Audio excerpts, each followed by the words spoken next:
আসসালামু আলাইকুম। আইন কানুন একাডেমির পক্ষ থেকে সবাইকে শুভেচ্ছা। আপনাদের আহ, আজকে দণ্ডবিধির সপ্তম ক্লাস এবং এই সপ্তম ক্লাসে 299 এবং 300 ধারা নিয়ে যদি কারো কোনো প্রবলেম থাকে সেটা নিয়ে আলোচনার কথা ছিল।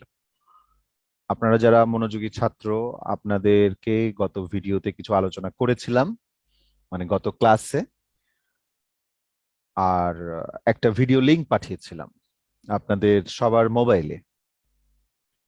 সেটা হচ্ছে 299 300 ধারা নিয়ে ইউটিউবে থাকা প্রায় 2 ঘন্টার একটা ক্লাস। তো আমাদের গত ষষ্ঠ ক্লাসের বর্ণনা বা আলোচনা এবং ওই ভিডিওটা মিলে আপনাদের যদি 299 300 ধারা নিয়ে বোঝাবুঝির কোনো ঘাটতি থাকে সেই সংক্রান্ত প্রশ্ন আমরা শুনতে চাই। তো যারা প্রশ্ন করতে চান হাত তোলেন, এই অংশটুকু শেষ করে নিয়ে দ্রুত আমরা পড়ার মধ্যে চলে যাব। প্লিজ হাত তুলবেন যারা বোঝেননি বা কোনো প্রশ্ন আছে। আগে হাত তুলবেন, তারপরে আপনাদের কথা শুনবো। কারো কোনো প্রশ্ন নাই, তাহলে আমরা এগোতে পারি। তার মানে আপনারা সবাই খুব ভালো করে বুঝেছেন, অথবা কেউই ভালো করে বোঝেননি। কোনটা? মিস্টার মাহবুবুল, আপনি বলেন দেখি।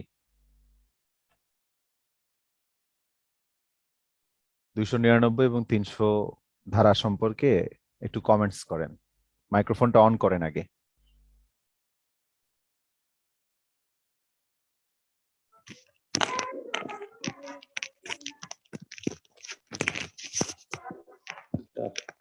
বলেন।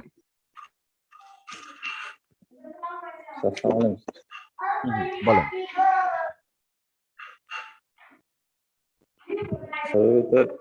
আলোচনা স্যার আচ্ছা, thank you. Mister Awlad Hossain, দেখি আপনি বলেন।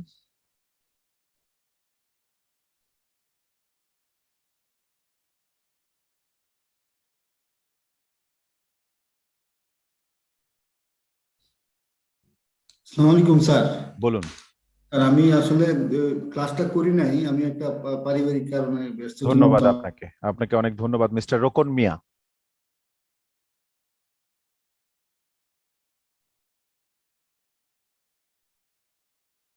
Not responding. Tania Hira. Tania Hira. Not responding. Iqbal Chowdhury from Dhaka.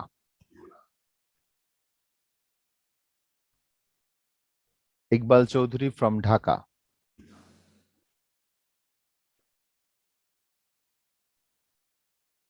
Not responding. Sabina Yasmin. Sabina Yasmin.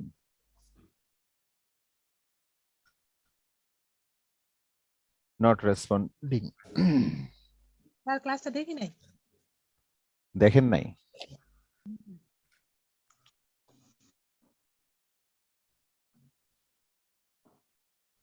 এর মধ্যে কাকে আর কি ধরবো? আচ্ছা, আপনারা বোধহয় বুঝে ফেলছেন। ঠিক আছে, আমরা বরঞ্চ সোজা পড়াশোনায় চলে যাই।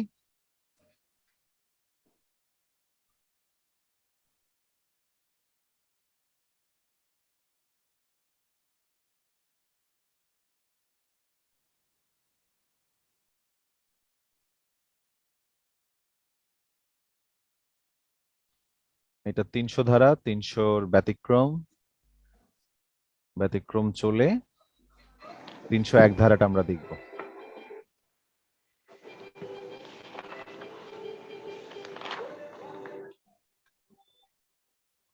সবার মাইক্রোফোন বন্ধ করা হলো।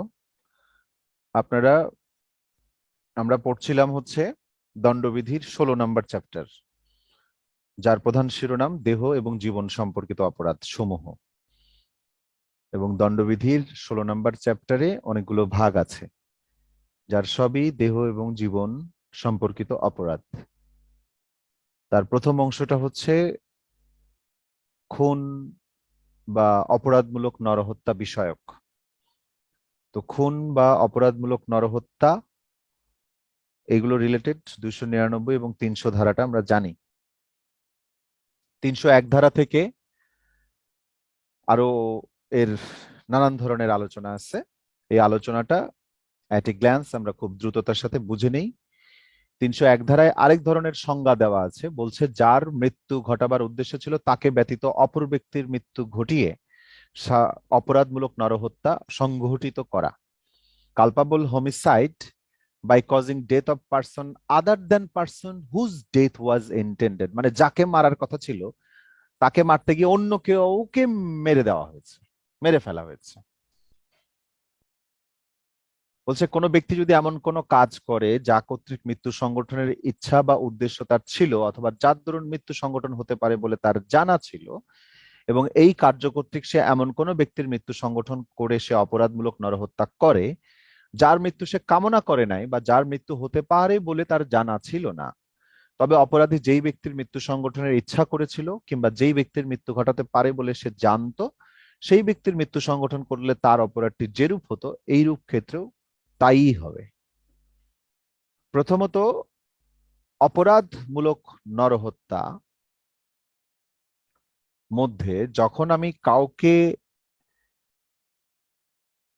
মানে এই নরহত্যার দিকে অগ্রসর হচ্ছি বা নরহত্যা করতে যাচ্ছি, এইরকম সময়ে যদি ওই ব্যক্তিবাদে অন্য কোনো ব্যক্তিকে আঘাত করা হয়ে থাকে বা অন্য কোনো ব্যক্তি যদি মৃত্যুর মুখে পতিত হয় এবং অন্য সেই ব্যক্তিটাকে মারার কোনো ইচ্ছা তার ছিল না, এরকম যদি হয় তাহলে যেই লোককে মারার ইচ্ছা ছিল তাকে মেরে ফেলার মধ্যে দিয়ে যে অপরাধ সংগঠিত হতো এই ক্ষেত্রেও তাই হবে। কথাটা এইরকম ধারার। তার মানে একজনকে মারতে গিয়ে অন্য একজনকে মারলেও সেটা একটা কালপাবল হোমিসাইড বলেই গণ্য হবে, অপরাধমূলক নরহত্যা বলেই গণ্য হবে। 302, 3, 4। তাহলে আমরা ওদিকে 299 কালপাবল হোমিসাইডের একটা জেনারেল সংজ্ঞা দেখলাম। 300 ধারার শিরোনামটা হচ্ছে মার্ডার, কিন্তু সেই মার্ডারের মধ্যে আসলে বেসিক্যালি কালপাবল হোমিসাইডের যে দুটো প্রকার, কালপাবল হোমিসাইড অ্যামাউন্টিং টু মার্ডার অর্থাৎ যেই ধরনের অপরাধমূলক নরহত্যা খুন বলে গণ্য হবে, এবং culpable homicide not amounting to murder মানে যেই ধরনের নরহত্যা বা যেই ধরনের অপরাধমূলক নরহত্যা খুন পর্যন্ত যাচ্ছে না কিন্তু তা অপরাধমূলক নরহত্যা। এটা হচ্ছে 300 ধারাতেই দুটোরই বর্ণনা আছে বা এই দুইটো প্রকারকে প্রকৃতপক্ষে সংজ্ঞায়িত করা আছে 300 ধারায়। আর 301 ধারায় আরেকটা সংজ্ঞা দেওয়া আছে যে অপরাধমূলক নরহত্যা যাকে করতে যাওয়া হচ্ছে তার ব্যতীত অন্য কাউকে যদি মেরে ফেলা হয় তাহলে সেটাও কালপাবল বা অপরাধমূলক নরহত্যা বলেই গণ্য হবে। পরপর তিনটা সংজ্ঞার ধারা, এরপর পরপর তিনটা সাজার ধারা 302, 303 এবং 304 বলছে পানিশমেন্ট ফর মার্ডার, খুনের সাজা। কোনো ব্যক্তি যদি খুনের অপরাধ করে তবে উক্ত ব্যক্তি মৃত্যুদণ্ডে, যাবজ্জীবন কারাদণ্ডে দণ্ডিত হবে এবং তদুপরি অর্থদণ্ডেও দণ্ডিত হবে। অর্থাৎ খুন করলে বা মার্ডার করলে, মার্ডার মানে বুঝতে হবে কালপাবল হোমিসাইড অ্যামাউন্টিং টু মার্ডার, মানে 300 ধারার প্রথম যে চারটা বর্ণনা রয়েছে বা চারটা অংশ রয়েছে সেই চারটা অংশের মোতাবেক হলে তা মার্ডার বলে গণ্য হবে। সো সেটার সর্বোচ্চ শাস্তি মৃত্যুদণ্ড বা যাবজ্জীবন কারাদণ্ড বা এবং তার সাথে অর্থদণ্ড যুক্ত হবে। 303 ধারায় বলছে যাবজ্জীবন কারাদণ্ডে দণ্ডিত ব্যক্তি দ্বারা খুনের সাজা, punishment for murder by life convict, by life convict মানে যেই ব্যক্তি যাবজ্জীবন সাজাপ্রাপ্ত আসামি যিনি কারাভোগ করছেন অথবা যাবজ্জীবন সাজাপ্রাপ্ত একজন ব্যক্তি তিনি যদি আবার একটা মার্ডার করে ফেলেন তাহলে তার একমাত্র শাস্তি হচ্ছে মৃত্যুদণ্ড। দণ্ডবিধিতে এরকম একমাত্র শাস্তি এই 303 ধারায় বলা হচ্ছে এইভাবে যে কোনো ব্যক্তি যদি যাবজ্জীবন কারাদণ্ডে দণ্ডিত অবস্থায় খুন করে তবে সেই ব্যক্তি মৃত্যুদণ্ডে দণ্ডিত হবে। এরকম একমাত্র শাস্তি আরেক জায়গায় আছে, আমরা দেখবো সেটা 303। তারপর 304-এ বলছে খুন নয় এমন শাস্তিযোগ্য নরহত্যার সাজা, punishment for culpable homicide not amounting to murder. অর্থাৎ কালপাবল হোমিসাইড যেটা কিনা নট অ্যামাউন্টিং টু মার্ডার, এই কথাটা কোথায় বলা আছে? 299 ধারায়। না 300 ধারায়? এটা বলা হচ্ছে 300 ধারায় ব্যতিক্রম অংশে। তার মানে 304 ধারায় যে সাজাটা বর্ণনা করা হচ্ছে এটাও 300 ধারার ব্যতিক্রম অংশের সাজা, আর 302 এবং 303-এ যে পানিশমেন্ট ফর মার্ডার এবং punishment for murder by life convict, এই দুটো সাজাই হচ্ছে কি, এটা 300 ধারার প্রথম অংশের সাজা। আর 304টা হচ্ছে 300 ধারার দ্বিতীয় অংশের সাজা, মানে ব্যতিক্রম অংশের সাজা। তো এখানে বলছে কোনো ব্যক্তি যদি খুন নয় এমন শাস্তিযোগ্য নরহত্যা করে বা অপরাধমূলক নরহত্যা করে, কিন্তু সেটা মার্ডার না, তবে সেই ব্যক্তি যাবজ্জীবন কারাদণ্ডে অথবা 10 বছর পর্যন্ত যে কোনো মেয়াদের সশ্রম বা বিনাশ্রম কারাদণ্ডে দণ্ডিত হবে এবং তদুপরি অর্থদণ্ডেও দণ্ডিত হবে। এবং যদি যে কার্যটি কর্তৃক মৃত্যু অনুষ্ঠিত হয় সেই কার্যটি মৃত্যু সংগঠনের উদ্দেশ্য নিয়ে করা হয় অথবা এমন দৈহিক জখম করার উদ্দেশ্য নিয়ে করা হয় যেই দৈহিক জখমের দরুন মৃত্যু ঘটতে পারে, অথবা 10 বছর পর্যন্ত যে কোনো মেয়াদের সশ্রম বা বিনাশ্রম কারাদণ্ডে অথবা অর্থদণ্ডে অথবা উভয়বিধ দণ্ডেই দণ্ডিত হবে যদি যেই কার্যটি কর্তৃক মৃত্যু অনুষ্ঠিত হয় সেই কার্যটি সম্পাদনের দরুন মৃত্যু অনুষ্ঠিত হতে পারে বলে জানা থাকে, অথচ কার্যটি মৃত্যু সংগঠনের উদ্দেশ্য করা হয় নাই, যে দৈহিক জখম করার কারণে মৃত্যু ঘটতে পারে। মানে এখানে দুই ধরনের সাজার কথা বলা হচ্ছে। একটা হচ্ছে সাধারণভাবে খুন নয় এমন শাস্তিযোগ্য নরহত্যা তিনি যদি করেন তাহলে তার যাবজ্জীবন কারাদণ্ড অথবা 10 বছর কারাদণ্ড হবে। কিন্তু এইটার একটা সেকেন্ড পার্ট রয়েছে। এই সেকেন্ড পার্টে বলছে যে যদি এমন যেই কাজটা কর্তৃক মৃত্যু সংগঠনের উদ্দেশ্য নিয়ে করা হয় অথবা এমন দৈহিক জখম করার উদ্দেশ্য নিয়ে করা হয় যে যেই দৈহিক জখমের দরুন মৃত্যু ঘটতে পারে, মানে সেটা জানে যে এটার দ্বারা মৃত্যু ঘটতে পারে,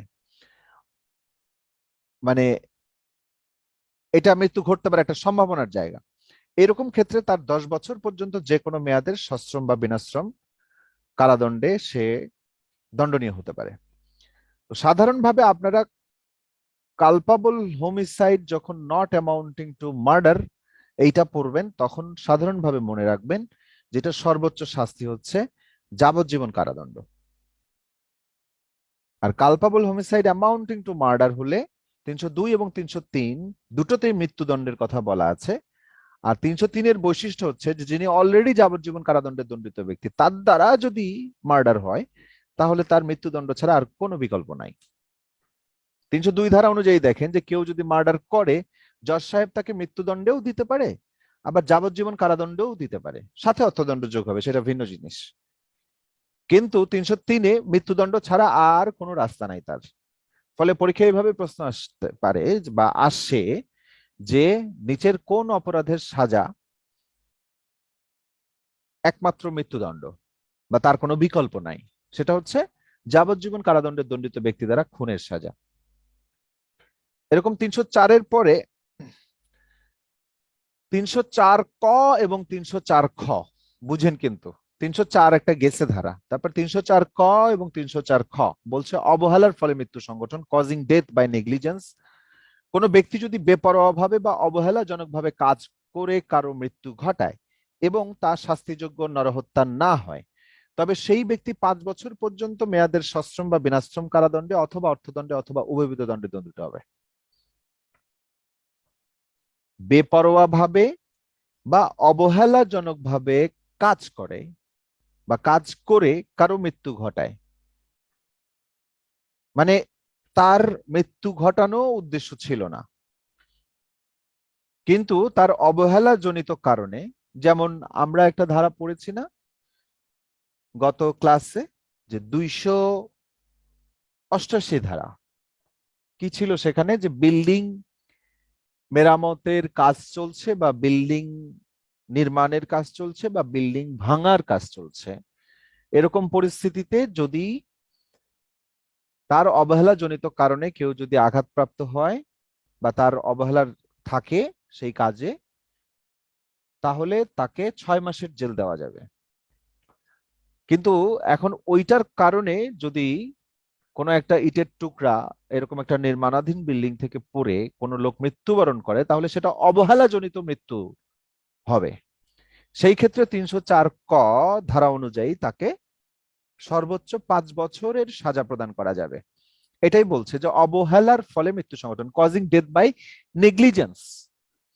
জাস্ট এটা শিরোনাম দিয়ে আসতে পারে যে এটা কোন ধারার বিষয়বস্তু, বা কজিং ডেথ বাই নেগলিজেন্স এই অপরাধটির সাজার দণ্ডবিধির কোথায় বলা আছে, বা এই অপরাধটির সাজা কত।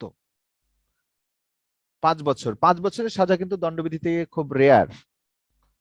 এইটা 304 ক একটা। 304 ক্ষয় বলছে বেপরোয়া ভাবে যান চালনা বা অশ্বারোহণের কর্তৃক মৃত্যু ঘটানো, causing death by rash driving or riding on a public way. কোন ব্যক্তি যদি বেপরোয়া ভাবে বা অবহেলামূলক ভাবে জনপথে যান চালিয়ে বা অশ্বারোহণের কর্তৃক নিন্দনীয় নরহত্যা নয় এমন কোন মৃত্যু ঘটায়, তবে সেই ব্যক্তি 3 বছর পর্যন্ত যে কোনো মেয়াদের কারাদণ্ডে বা অর্থদণ্ডে বা উভয় বিধ দণ্ডে দণ্ডিত হবে। অর্থাৎ বেপরোয়া বা অবহেলামূলক ভাবে যদি কেউ রাস্তায় গাড়ি চালিয়ে কারো মৃত্যু ঘটিয়ে ফেলে, তবে তার সাজা 3 বছর পর্যন্ত হবে। এখানেও নরহত্যার প্রসঙ্গ এসছে। 305 এবং 306 দুটোই হচ্ছে আত্মহত্যা সংক্রান্ত। বলছে শিশুর বা উন্মাদ ব্যক্তির আত্মহত্যায় সহায়তা বা প্ররোচনা দান, abetment of suicide of child or insane person. আপনাদের যাদের ক্লাসটা বোরিং লাগছে একটু অপেক্ষা করবেন, প্রয়োজনে আমরা ওই আমাদের প্রকাশিত বই থেকে একটা অংশ আপনাদেরকে দেখাবো, মানে এটার সাম আপ করার জন্য। হ্যাঁ, শিশুর বা উন্মাদ ব্যক্তির আত্মহত্যায় সহায়তা বা প্ররোচনা দান বলছে যদি 18 বছরের কম বয়স্ক কোনো ব্যক্তি, কোনো উন্মাদ ব্যক্তি বা প্রলাপগ্রস্ত ব্যক্তি বা নির্বোধ ব্যক্তি বা কোনো ব্যক্তি নেশাগ্রস্ত অবস্থায় যদি আত্মহত্যা করে, তবে যে ব্যক্তি এই আত্মহত্যায় সহায়তা বা প্ররোচনা দান করেছেন সেই ব্যক্তি মৃত্যুদণ্ডে বা যাবজ্জীবন কারাদণ্ডে অথবা অনধিক 10 বছর পর্যন্ত কারাদণ্ডে দণ্ডিত হবে এবং তদুপরি অর্থদণ্ডেও দণ্ডিত হবে। এটা সাজাও কিন্তু মৃত্যুদণ্ড। অর্থাৎ এমন কোন অবুঝ লোক, 18 বছরের কম বয়সী লোক মানে তো সে একটু, মানে ইংরেজিতে হচ্ছে ইনসেইন পারসন বা child, child or insane person, child 18 বছরের কম। আবার ইনসেইন পারসন উন্মাদ ব্যক্তি, প্রলাপগ্রস্ত ব্যক্তি, নির্বোধ ব্যক্তি বা নেশাগ্রস্ত অবস্থায় আছে, মানে তাকে তো ভুলভাল বুঝিয়ে আত্মহত্যা করিয়ে দেওয়াটা সহজ। তো এরকম আত্মহত্যায় কেউ যদি সহায়তা বা প্ররোচনা দান করে তার মানে কি অ্যাবেটমেন্ট করে। এই যে এখানে লেখা আছে অ্যাবেটমেন্ট, অ্যাবেটমেন্টের সাজাটা এখানে পরিষ্কারভাবে আলাদা করে উল্লেখ আছে। বা আত্মহত্যার অপরাধটা এমন ধরনের একটা অপরাধ যে আত্মহত্যা করাটা কিন্তু একটা অপরাধ, কিন্তু আত্মহত্যায় যিনি করেন তাকে তো আর, মানে মৃত ব্যক্তিকে তো আর সাজা দেওয়ার সুযোগ নাই, কিন্তু আত্মহত্যা করতে গিয়ে তিনি যদি বেঁচে যান তাহলে কিন্তু তাকে সাজা দেয়া যায়। দণ্ডবিধির একটু পরেই আমরা পড়বো 309 ধারায়, যে আত্মহত্যায় কেউ যদি আত্মহত্যা করতে চায় এবং সেটা যদি ব্যর্থ হয় তখন যদি তাকে পাওয়া যায় তাহলে তার 1 বছরের বিনাশ্রম কারাদণ্ড হবে। তো আত্মহত্যার ক্ষেত্রে অপসহায়তা বা অ্যাবেটমেন্ট এটা গুরুত্বপূর্ণ ইস্যু। তো সেই সংক্রান্তেই বলেছে 18 বছরের কম বয়স্ক হোক বা অন্য সামহাও অবুঝ হোক, যার বোধ শক্তি কম, উন্মাদগ্রস্ত ব্যক্তি, প্রলাপগ্রস্ত ব্যক্তি, নির্বোধ ব্যক্তি বা নেশাগ্রস্ত অবস্থায় ব্যক্তি, এই সকম ব্যক্তিকে আত্মহত্যায় অ্যাবেটমেন্ট করা মানে হচ্ছে তার মৃত্যুদণ্ড পর্যন্ত হবে। আর 306 ধারায় সিম্পলি বলছে অ্যাবেটমেন্ট অফ সুইসাইড, মানে কাছাকাছি ধারা কিন্তু একটু ল্যাঙ্গুয়েজ ভিন্ন, আত্মহত্যায় অপসহায়তা বা প্ররোচনা দান করা। বলছে কোন ব্যক্তি যদি আত্মহত্যা করে তবে যে ব্যক্তি আত্মহত্যায় সহায়তা বা প্ররোচনা দান করবে উক্ত ব্যক্তি 10 বছর পর্যন্ত যে কোনো মেয়াদে সশ্রম বা বিনাশ্রম কারাদণ্ডে দণ্ডিত হবে এবং তদুপরি অর্থদণ্ড দণ্ডিত হবে। এখানে কিন্তু দেখেন যে কোনো বয়সের কথা, কোনো নির্বোধ ব্যক্তির কথা কিছু বলা নাই। তার মানে বোঝা যাচ্ছে যেটা একটা সুস্থ ব্যক্তি বা 18 বছরের বেশি বয়স্ক কোনো ব্যক্তিকে বা একজন সুস্থ মস্তিষ্কের ব্যক্তিকে যদি কেউ প্ররোচনা দিয়ে আত্মহত্যা করায় তাহলে তার 10 বছর পর্যন্ত কারাদণ্ড হবে। কিন্তু এরকম কোনো অবুঝ ব্যক্তি হলে, ইনসেইন অর চাইল্ড হইলেই সেটা মৃত্যুদণ্ড পর্যন্ত যাবে। তাহলে 305-6 দুটো জোড়াধারা আকারে পড়তে হবে এবং মাথায় রাখতে হবে যে এই দুটোই কি আত্মহত্যা সংক্রান্ত।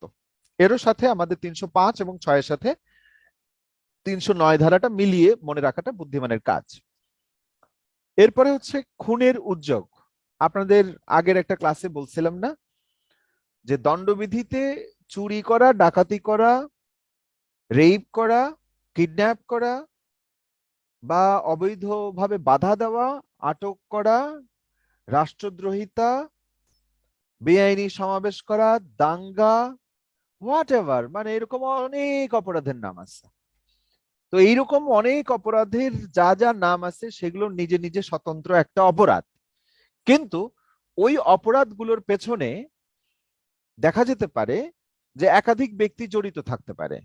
তো এই একাধিক ব্যক্তি জড়িত থাকলে তাদের ভূমিকা কেমন হবে সেইটা, বা সেই সমস্ত অপরাধে কেউ যদি অ্যাবেটমেন্ট করে, অপসহায়তা করে, তাহলে তার ভূমিকা কি হবে বা শাস্তি কি হবে, বা ক্রিমিনাল কনস্পিরেসি করে তাহলে তার ভূমিকা কি হবে, এগুলো কিন্তু আলাদাভাবে, অর্থাৎ অ্যাবেটমেন্ট করা, ক্রিমিনাল কনস্পিরেসি করা এবং অপরাধের উদ্যোগ নেওয়া, এই তিনটা জিনিসই আলাদাভাবে স্বতন্ত্র অপরাধ সংগঠিত করে। মূল যে অপরাধ, মানে ধরেন কেউ রেপ করেছে কিন্তু ওই রেপিস্টকে কেউ অ্যাবেটমেন্ট করেছে যে তুমি ওকে রেপ করো, কেউ কিডন্যাপ করেছে, ওকে কেউ অ্যাবেট করেছে যে তুমি কিডন্যাপ করো, তাহলে কিডন্যাপ করাটা স্বয়ং একটা অপরাধ দণ্ডবিধি মোতাবেক, কিন্তু ওই অপরাধে কেউ প্ররোচনা দিয়েছে বা অপসহায়তা করেছে, সেটা একটা আলাদা করে অপরাধ। তো অ্যাবেটমেন্ট সম্পর্কে আমরা কি জেনেছিলাম যে যদি কেউ অ্যাবেটমেন্ট করে তাহলে তার জন্য আলাদাভাবে সাজার বিধান থাকবে, যদি না মূল ধারায় সাজার বিধান আলাদা করে উল্লেখ না থাকে, অ্যাবেটরের সাজা, তাই না? তাহলে ওই নীতিটা সম্পর্কে আমরা জানি। এরকম ভাবে দণ্ডবিধির 511 ধারায় উদ্যোগ সম্পর্কিত একটা ধারা আছে, সেটা সম্পর্কে আলোচনা করেছি, আবারও স্মরণ করিয়ে দিচ্ছি যে কোনো একটা অপরাধ সেটার জন্য উদ্যোগ নেওয়া হলো, মানে কোনো একটা পকেট মার আপনার পকেটে হাত দিয়ে পকেট মারার চেষ্টা করলো কিন্তু পকেটে কিছুই ছিল না বিধায় তার চেষ্টাটা ব্যর্থ হয়েছে, অথবা গয়নার বাক্স থেকে গয়না চুরি করতে গেছে কিন্তু গয়নার বাক্স খুলে দেখে যে গয়নার বাক্সে কিচ্ছু নাই, তাহলে কি হলো, তার চুরির চেষ্টাটা বৃথা গেল, কিন্তু অপরাধটা কিন্তু সংগঠিত হলো। চুরি সংগঠিত হয় নাই, মূল অপরাধটা সংগঠিত হয় নাই, কিন্তু অপরাধের উদ্যোগ উনি নিয়েছেন, অ্যাটেম্প নিয়েছেন, এই অ্যাটেম্পটের জন্য আলাদা করে সাজা পাবেন। তাহলে অ্যাটেম্প বিষয়ে ওই 511 ধারায় বলা হচ্ছে যদি কোনো অপরাধের জন্য অ্যাটেম্পট করার বিষয়ে আলাদাভাবে সাজা উল্লেখ থাকে তাহলে ওই সাজাটাই প্রযোজ্য হবে, কিন্তু যদি উল্লেখ না থাকে তাহলে ওই মূল অপরাধের অর্ধেক সাজা প্রাপ্য হবে। কার জন্য? যিনি উদ্যোগ নিয়েছেন, যিনি অপরাধটা শেষ পর্যন্ত সফল করতে পারেন নাই। তো আমরা একটা ধারা দেখছি 307, যেটা বলা হচ্ছে খুনের উদ্যোগ, অ্যাটেম্পট টু মার্ডার। এটার সাজা তার মানে আলাদা করে এখানে বলা আছে, ফলে এখানে 511 ধারা আমার অ্যাপ্লিকেবল না, বা 511 ধারায় আসলে মৃত্যুদণ্ড দণ্ডনীয় অপরাধের ক্ষেত্রে উদ্যোগের ক্ষেত্রে কি হবে সেটা বলা নাই। আমরা ধারাটা দেখি, বলছে খুনের উদ্যোগ, অ্যাটেম্পট টু মার্ডার, বলছে কোন ব্যক্তি যদি এমন উদ্দেশ্য নিয়ে বা এমন আশঙ্কা জানা সত্ত্বেও এমন অবস্থায় কোনো কাজ করে যার ফলে মৃত্যু ঘটলে সে খুনের দায়ে অপরাধী সাব্যস্ত হবে, তবে উক্ত ব্যক্তি 10 বছর পর্যন্ত যে কোনো মেয়াদের সশ্রম বা বিনাশ্রম কারাদণ্ডে দণ্ডিত হবে এবং তদুপরি অর্থদণ্ডেও দণ্ডিত হবে। কি? খুনের উদ্যোগ নিয়েছে, উদ্যোগ নিয়ে এমন কোনো কাজ করছে যার ফলে মৃত্যু ঘটলে সে খুনের দায়ে অপরাধী সাব্যস্ত হইতো, মানে উদ্যোগ নেওয়া হয়েছে, হয়নি মানে কার্যকর করা হয়নি, তবে উক্ত ব্যক্তি 10 বছর পর্যন্ত যে কোনো মেয়াদের সশ্রম বিনাশ্রম কারাদণ্ডে দণ্ডিত হবে। খুনের জন্য সে কোনো চাকু বানাইতেছিল, কি একটা পিস্তল কিনছিল, এবং তাকে যদি প্রমাণ করা যায় সে খুনের উদ্দেশ্যে এই কাজটা করছিল তাহলে তার সাজা হবে 10 বছর। এরকম করে বলছে যে অনুরূপ কাজের কর্তৃক কোনো ব্যক্তিকে যদি আঘাত করা হয় তাহলে অপরাধী যাবজ্জীবন কারাদণ্ডে অথবা ইতিপূর্বে যেই সাজার উল্লেখ করা হয়েছে সেই দণ্ডে দণ্ডিত হবে। ইতিপূর্বে যেই সাজার উল্লেখ হয়েছে মানে এই আগের প্যারাতেই যেটা বলেছিল 10 বছর না, আর অথবা কি যাবজ্জীবন কারাদণ্ড। ওকে, অ্যাটেম্পট, আবারও বলছি অ্যাটেম্পট মানে আমি কাউকে খুন করার জন্য একটা চাকু বানাইছি, চাকু বানানোর কাজটা হচ্ছে আমার অপরাধের উদ্যোগ, এইটা হলে 10 বছর সাজা। এখন চাকু বানানোর সময়ে আইন শৃঙ্খলা বাহিনী খবর পায় নাই, চাকু বানায় আমি তাকে মারতে গেছি, খুন করার উদ্দেশ্যেই তাকে তার পেটে বা বুকে আমি ছুরি চালিয়েছি, কিন্তু ওই লোকটা মারা যায় নাই। কি হয়েছে? আঘাতপ্রাপ্ত হয়েছে, কিন্তু উদ্দেশ্য ছিল খুন করার। তখন যেহেতু আঘাতপ্রাপ্ত হয়েছে, উদ্যোগটা নিছিলাম, চাকু বানাইছি, উদ্যোগের আরেকটা অংশ সম্পূর্ণ করেছি, মানে আমি রীতিমতো অ্যাটেম্প নিয়েছি পরিপূর্ণভাবে, কিন্তু সেটা ব্যর্থ হয়েছে। সেক্ষেত্রে তার সাজা হবে যাবজ্জীবন কারাদণ্ড। আর সে যদি অ্যাটেম্প নেওয়ার পরে খুন হয়েই যায়, তাহলে তো খুন হয়েই গেল, তখন 302 ধারায় চলে যাবে, সে তো খুনের দায়ে অপরাধী। বোঝা গেল তিনটা স্টেজ 307 ধারা সংক্রান্তে।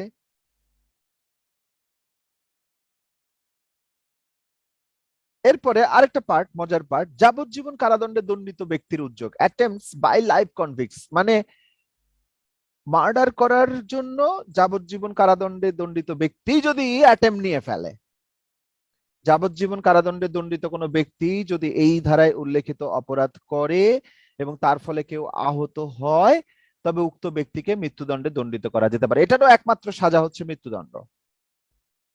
অর্থাৎ যাবজ্জীবন কারাদণ্ডে দণ্ডিত কোনো ব্যক্তি কর্তৃক যদি খুনের অপরাধ সংগঠিত হয়, তাহলে 303 ধারা মতে তার একমাত্র সাজা মৃত্যুদণ্ড।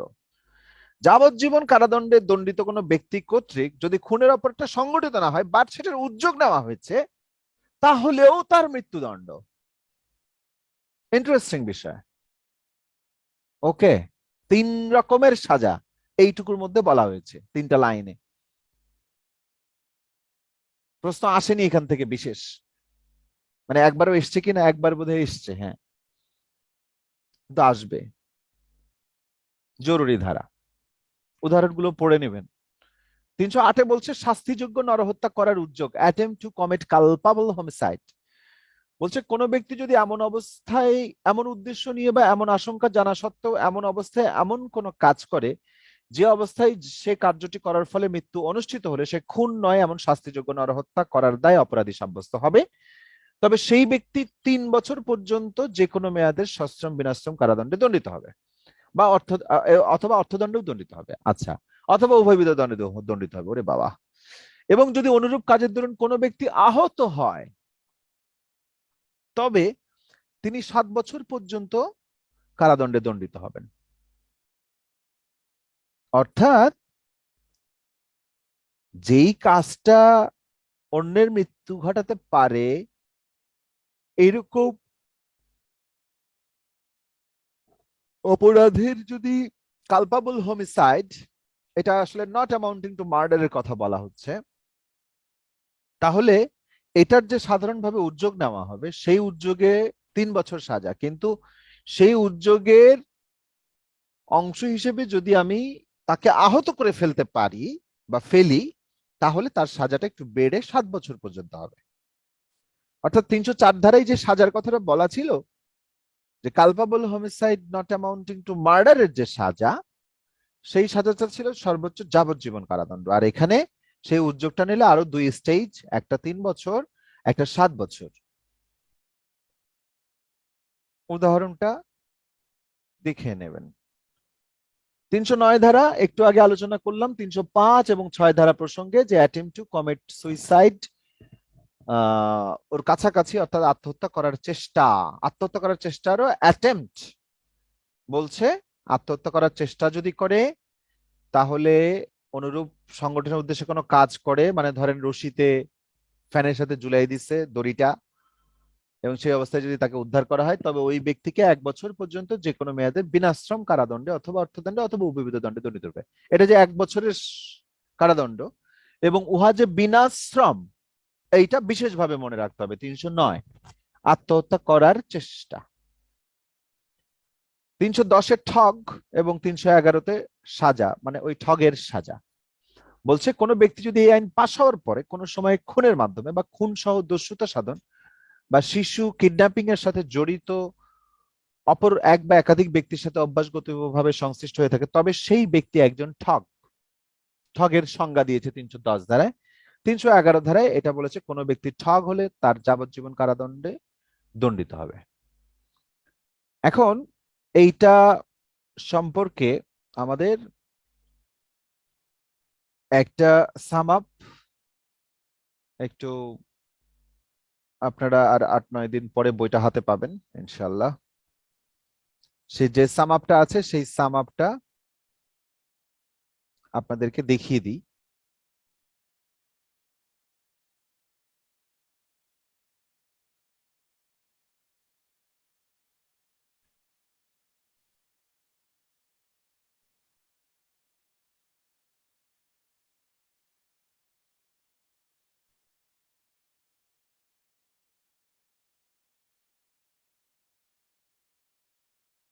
দেখতে পাচ্ছেন সেটা হচ্ছে যে কালপাবল হোমিসাইড, এটা 299 ধারার বিষয়বস্তু।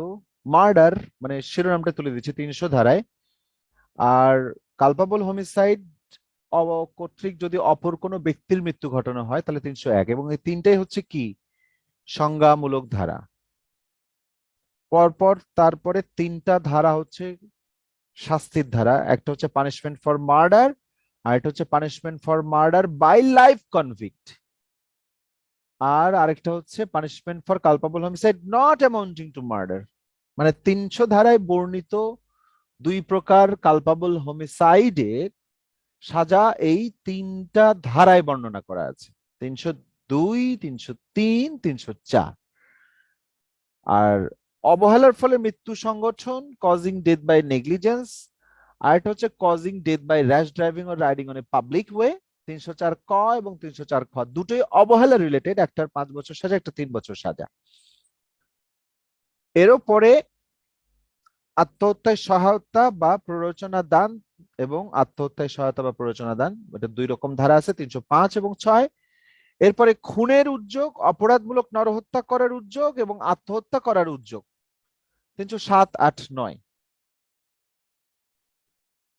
মানে এগুলোকে একটু একসাথেই এক বান্ডেলে আপনাকে পড়তে হবে। এরপরে 310 এবং 11-তে ঠগ এবং ঠগের সাজা বলা হয়েছে। এখন এই অংশে যদি কোনো প্রশ্ন থাকে টপাটপ হাত তুলবেন, প্রশ্ন জিজ্ঞাসা করবেন।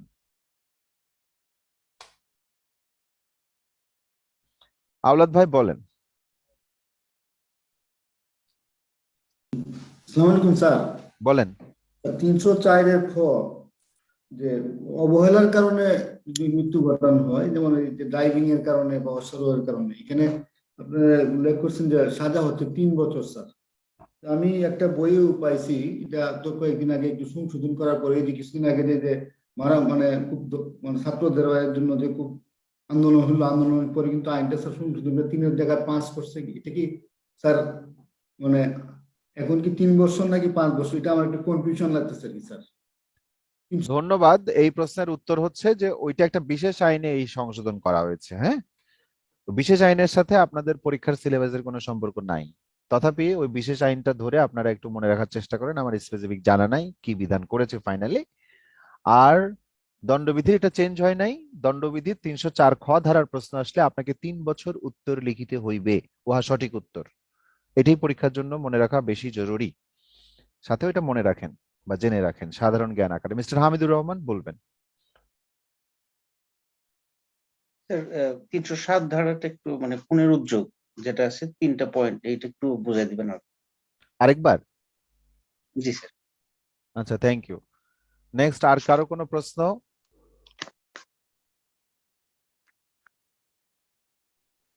স্যার আমার একটা কোয়েশ্চেন ছিল। প্লিজ। স্যার 2017 একটা কোয়েশ্চেন আসছিল, একজন সাক্ষী হিসেবে ম্যাজিস্ট্রেট খ এর সামনে উপস্থিত হয়। খ বলেন যে তিনি ক এর স্বাক্ষর এক শব্দ বিশ্বাস করেন না এবং ক মিথ্যা শপথ করেছে। এসব কথায় আকস্মিক ক্রোধে উদ্দীপ্ত হয়ে খ কে হত্যা করে। এই ক এর অপরাধ স্যার উত্তর ছিল খুন। স্যার এই টাইপের রিডল টাইপ কোয়েশ্চেনে তখন আমরা কোনটা খুন আর কোনটা নিন্দনীয় নরহত্যা, স্যার এটা আমরা আইডেন্টিফাই করবো কিভাবে স্যার? এর জন্য তো 300 ধারাটা মুখস্থ রাখতে হবে। ও আচ্ছা আচ্ছা, থ্যাংক ইউ স্যার। 300 ধারাটা মুখস্থ রাখতে হবে। আপনাদেরকে মানে গ্রেভ অর সাডেন প্রভোকেশন মানে হচ্ছে যে কেউ যদি মারাত্মকভাবে আপনাকে উত্তেজিত করে, এই উত্তেজিত করার কারণে যদি আপনি কাউকে মেরে দেন এবং মেরেই ফেলেন, তাহলে আপনি যদি প্রমাণ করতে পারেন যে আপনাকে গ্রেভ অ্যান্ড সাডেন প্রভোকেশন করা হয়েছিল, তাহলে সেই নরহত্যাটা কালপাবল হোমিসাইড অ্যামাউন্টিং টু মার্ডার হবে না, কারণ আপনার পরিকল্পনা ছিল না ওনাকে খুন করার। আপনি ঘটনার পরিপ্রেক্ষিতে উত্তেজিত হয়ে নিজের ক্রোধকে সংবরণ করতে না পেরে তাৎক্ষণিকভাবে তাকে মেরে ফেলেছেন। কিন্তু এটা খুন পর্যন্ত যাচ্ছে না বটে, বাট এটা কালপাবল হোমিসাইড। কিন্তু ওই 300 ধারায়, আমি এটা কোনটার কথা বললাম, এটা হচ্ছে 300 ধারার প্রথম ব্যতিক্রমের পার্ট। এই প্রথম যে ব্যতিক্রম, মানে যেখানে কিনা খুন বলে পরিগণিত হচ্ছে না কিন্তু সেটা কালপাবল হোমিসাইড, সেটা আবার 3টা শর্তের উপর নির্ভরশীল। তার মধ্যে একটা বিশেষ শর্ত হচ্ছে এইরকম যে কোন সরকারি কর্মচারী যদি তার আইনগত দায়িত্ব পালনের সময় কোনো কিছু বলেন, সেটার বিরুদ্ধে আপনি অভিযোগ আনতে পারবেন না যে আপনি গ্রেভলি এন্ড সাডেনলি প্রভোকেটেড হয়েছেন, এটা বলতে পারবেন না। যেমন ম্যাজিস্ট্রেট বলল যে আমি সাক্ষী, আপনি যা সাক্ষী হিসেবে যা যা বললেন আপনার একটা কথাও আমি বিশ্বাস করি না, ম্যাজিস্ট্রেট যদি এই কথা বলে কোর্টের মধ্যে, তারপরে উনি নিজের ক্রোধকে সংবরণ করতে পারলেন না, গিয়ে ম্যাজিস্ট্রেটকে অমনি কিল ঘুষি মেরে ফেললেন, যদি এরকম হয় তাহলে সেইটা শুধুমাত্র culpable homicide not amounting to মার্ডারের আওতায় পড়বে না, যদিও সেটা grave and sudden provocation feel হয় তার। কেননা সরকারি কর্মচারীর বিরুদ্ধে গ্রেভ অ্যান্ড সাডেন প্রভোকেশনের অজুহাত আপনি তুলতে পারবেন না। ব্যাস। আর চক্ষু মেলিয়া কি কি যেন আছে কথাটা, ঘরের বাইরে 2 পা ফেলিয়া না কি যেন আছে, আমি তো এগুলো সব ভুলে গেছি, বয়স হয়ে গেছে। আচ্ছা, দেখা হয় নাই তো। শিশির উপর চক্ষু মিলিয়ে ঘর হইতে দুপা ফেলিয়া একটি ধানের শীষের উপর একটি শিশির বিন্দু। ও মাই গড! তো একটি ধানের শীষের উপরে শীষের উপর একটি একটি শিশির ধানের বিন্দু। শীষের উপর একটি শিশির একটি শিশির বিন্দু। বিন্দু। আহা, মানে একেবারে প্রাণটা ভরে গেল, এত সূক্ষ্ম একটা বর্ণনা। তো আপনারা এত সুন্দর করে প্রশ্ন করছেন, 300 ধারাটা একবার পড়েন নাই মিস্টার ওজায়ের আবরার? কেন পড়েন নাই? এই যে যারা হাসছেন যে ওজায়ের আবরার পড়েন নাই, আপনারা নিজেরা পড়ছেন? পড়েন নাই, না পড়ে প্রশ্ন করতেছেন। বললাম যে পড়েন, ভিডিওটা দেখেন, তারপরে এসে প্রশ্ন করেন, করেন নাই। এই উদাহরণটা সরাসরি 300 ধারার ব্যতিক্রমের মধ্যে আছে। তাহলে কি ধানের শীষের উপর শিশির বিন্দু, হ্যাঁ দেখলেন না আপনারা? ওইখান থেকে, ওই শিশির বিন্দু থেকে প্রশ্নটা আসবে। প্লিজ শুনবেন, বুঝবেন।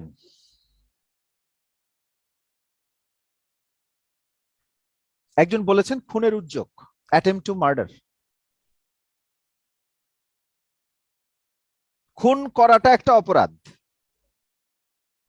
খুন বলতে আমরা বুঝবো 300 ধারার প্রথম অংশের কালপাবল হোমিসাইড, যেটা কিনা অপরাধমূলক নরহত্যা বটেই, যা কিনা খুন পর্যন্ত মর্যাদা পাচ্ছে, অ্যামাউন্টিং টু মার্ডার। সেটার সাজা বর্ণনা করা আছে 302 ধারায় প্রধানত, যে কেউ যদি মার্ডার করে, that means culpable homicide amounting to murder করে, তাহলে তার সাজা হবে মৃত্যুদণ্ড বা যাবজ্জীবন কারাদণ্ড। কখন? যখন খুনের অপরাধটা সংগঠিত হইল। এখন প্রশ্ন হচ্ছে যে খুনের অপরাধ সংগঠনের উদ্যোগ নেওয়া হয়েছে, খুনটা সংগঠিত হয়নি কিন্তু উদ্যোগটা নেওয়া হয়েছিল, তাহলে সেই উদ্যোগের কোনো সাজা হবে কি? সেইটা সম্পর্কেই 307 ধারায় বলছে যে কেউ যদি খুনের উদ্দেশ্য নিয়ে সেটা প্রসঙ্গে কোনো কাজ করে, কাজ করা মানে কি? খুন করব বিধায় আমি চাকু বানাইতেছি, 5 জন নিয়ে ষড়যন্ত্র করতেছি, হ্যাঁ, কিংবা একটা পিস্তল কিনতেছি। তাহলে এই যে উদ্যোগ নেওয়া হচ্ছে, এই উদ্যোগ নিলেই তার সাজা হবে 10 বছর। এখন এই উদ্যোগটা নেওয়া পর্যন্ত 10 বছর, কিন্তু এই উদ্যোগ নিয়ে আপনি যদি আপনার উদ্দিষ্ট ব্যক্তিকে, মানে যে ব্যক্তিকে খুন করতে চেয়েছেন, তার কাছ পর্যন্ত চলেই যান এবং তাকে একটা বুকে ছুরি মেরে বসেন অথবা পিস্তলের গুলি মেরে বসেন, উদ্দেশ্য ছিল খুন করা, কিন্তু পিস্তলের গুলিটা এমন জায়গায় লেগেছে যে ওই লোকটা খুন হয় নাই, কিংবা ছুরিকাঘাতটা হলেও হসপিটালে এত তাড়াতাড়ি চিকিৎসা সেবা পেয়েছে যে ওই লোকটা শেষ পর্যন্ত মারা যায়নি, কিন্তু উদ্দেশ্য কি ছিল? খুনেরই উদ্দেশ্য ছিল। উনি ব্যর্থ হয়েছেন, অ্যাটেম্প নিয়েছেন, অ্যাটেম্প নেওয়ার পরে উনি আঘাতপ্রাপ্ত হয়েছেন।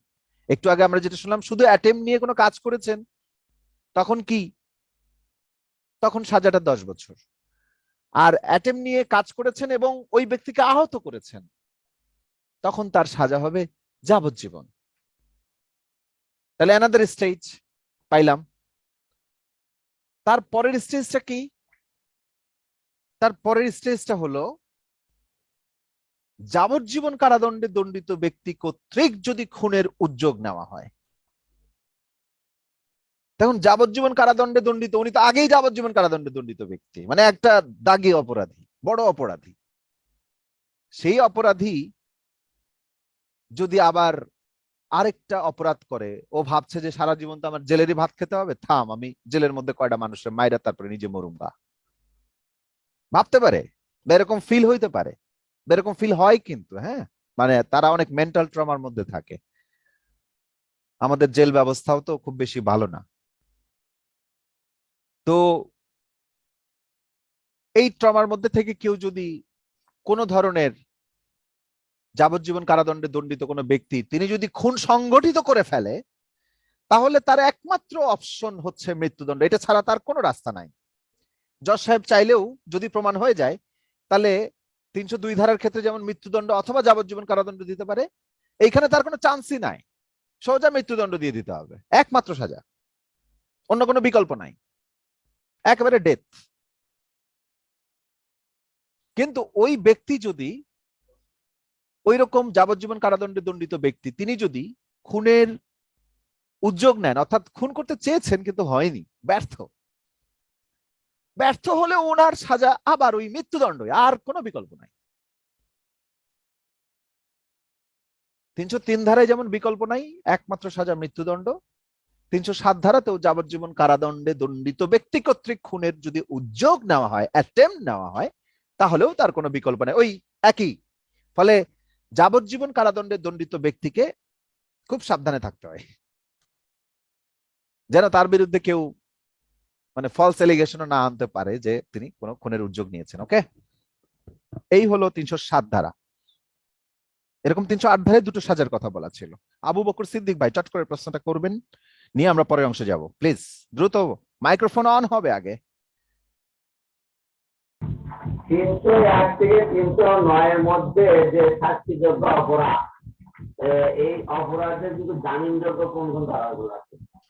জামিনযোগ্য ওইগুলো একটু ওই যে শিডিউল দেখে নেবেন, শিডিউলে আছে, এগুলো আমার জানা নাই, এগুলো তো জামিনযোগ্য না, অনেক বড় অপরাধ এগুলো। ধন্যবাদ। আচ্ছা, এরপর আমরা মিলন একটু জানালাটা খালি ইয়ে করে দাও। হ্যালো, আশা করি সবাই শুনতে পাচ্ছেন। আমাদের এখানে ইলেকট্রিসিটি চলে গেছে, ফলে পাশের ইয়ে থেকে জেনারেটরের আওয়াজ আসতেছে। আশা করি জেনারেটরের আওয়াজ খুব ক্ষীণ হয়ে যাচ্ছে, মানে আমার এখানে অসুবিধা হচ্ছে না আশা করছি আপনাদের। মিমি আফরোজা, আপনি কি বলবেন? চট করে প্রশ্নটা করেন।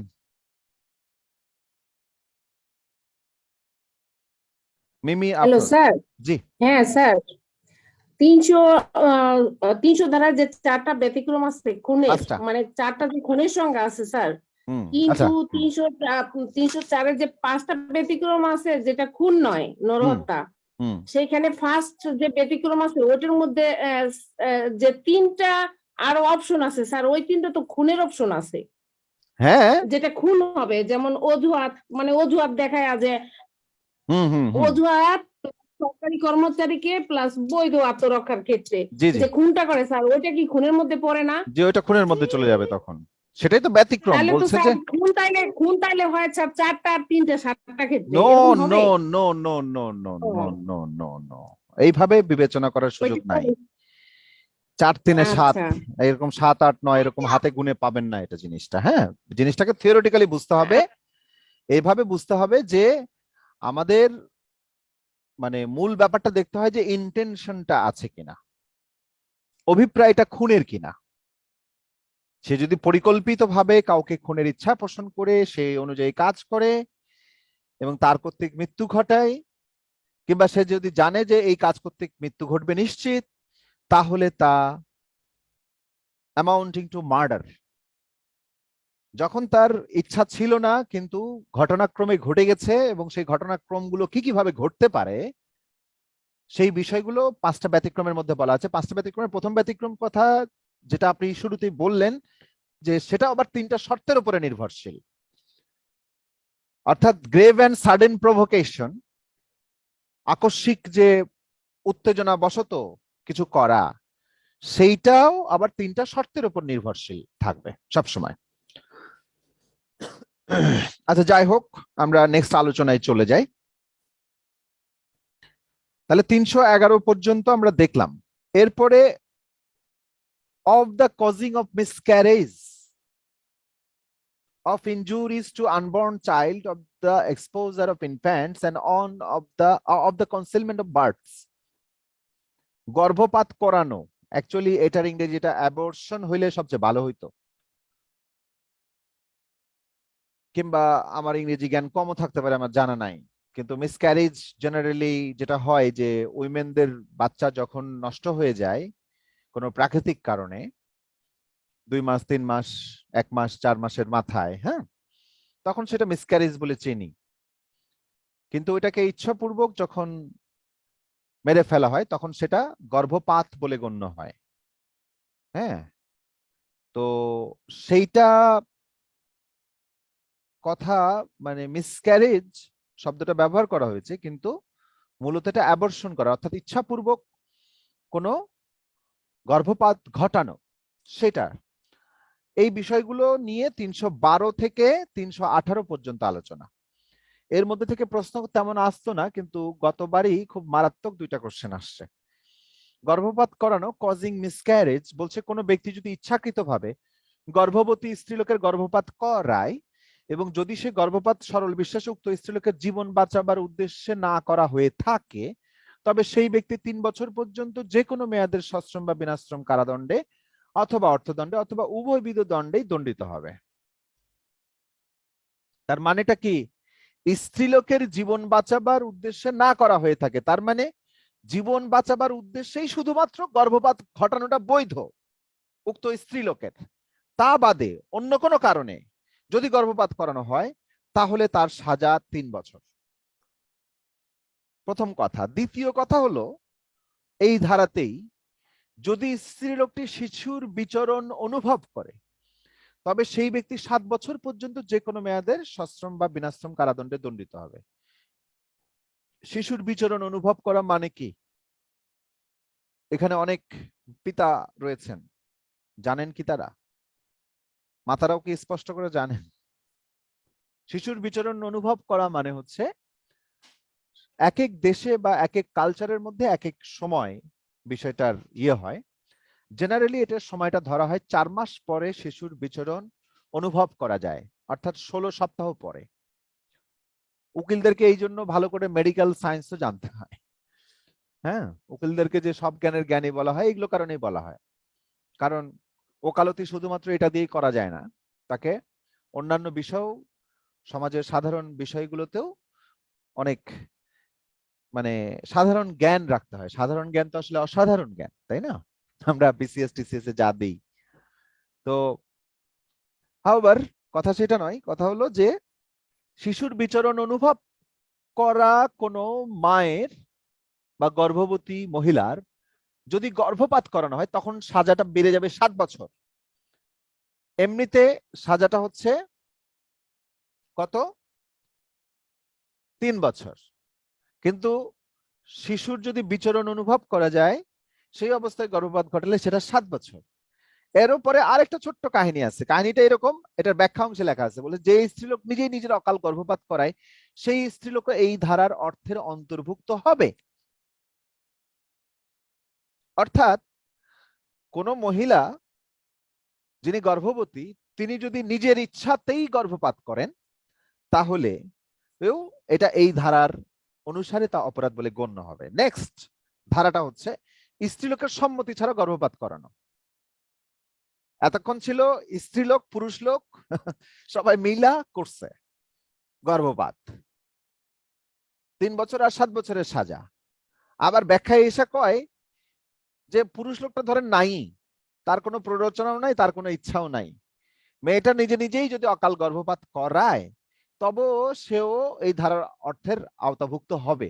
এখন তার খবর হয়তো কেউ জানতে পারে না, ফলে সেটা হয়তো মামলাযোগ্য হয় না, কিন্তু অপরাধ কিন্তু হয়ে যায়। ওকে, আর এটা হচ্ছে স্ত্রীলোকের সম্মতি ছাড়া গর্ভপাতকরণ। কোনো ব্যক্তি যদি পূর্ববর্তী ধারায় বর্ণিত অপরাধটাই করে যখন কিনা স্ত্রীলোকের সম্মতি ছাড়া হয়, তখন স্ত্রীলোকটি আসন্ন প্রসবা হোক বা না হোক, মানে কি শিশুর বিচরণ অনুভব করুক আর না করুক, তবে সেই ব্যক্তি যাবজ্জীবন কারাদণ্ডে অথবা 10 বছর পর্যন্ত যে কোনো মেয়াদের সশ্রম বা বিনাশ্রম কারাদণ্ডে দণ্ডিত হবে এবং তদুপরি অর্থদণ্ড দণ্ডিত হবে।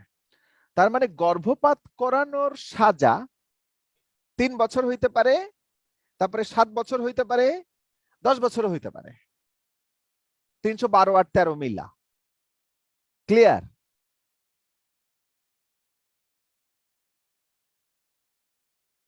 মজা কিন্তু 312 আর 13 আপনাদের কিন্তু জরুরি।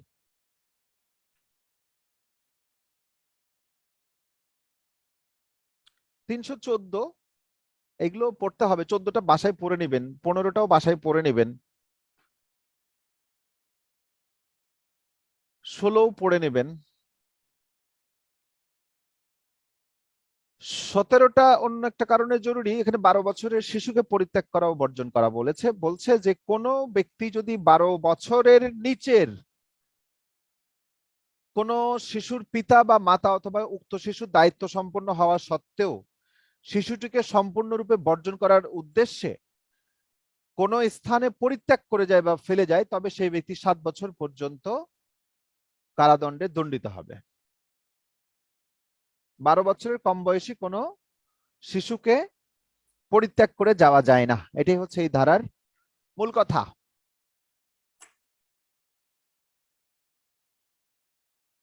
এরও পরে আমরা পড়ব হলো আঘাত। আঘাত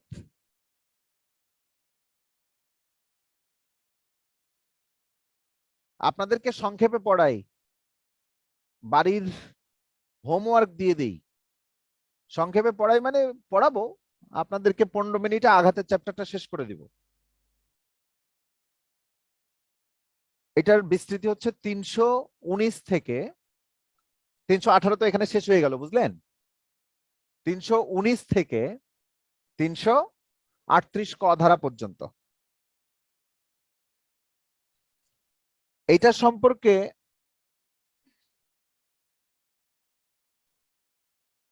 আচ্ছা 319 এবং 20 এই দুটো ধারা আমাদের একটু স্ক্রিনে দেখিয়ে পড়ানো উচিত, মানে এটা দেখার কারণে যদি আপনার একটু মনে থাকে।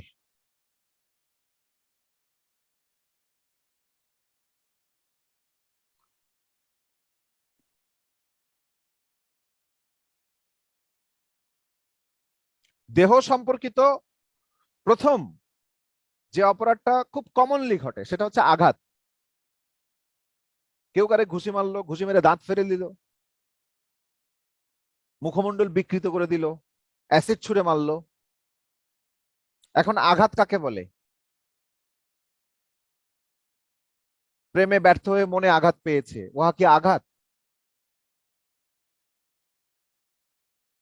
আঘাত না।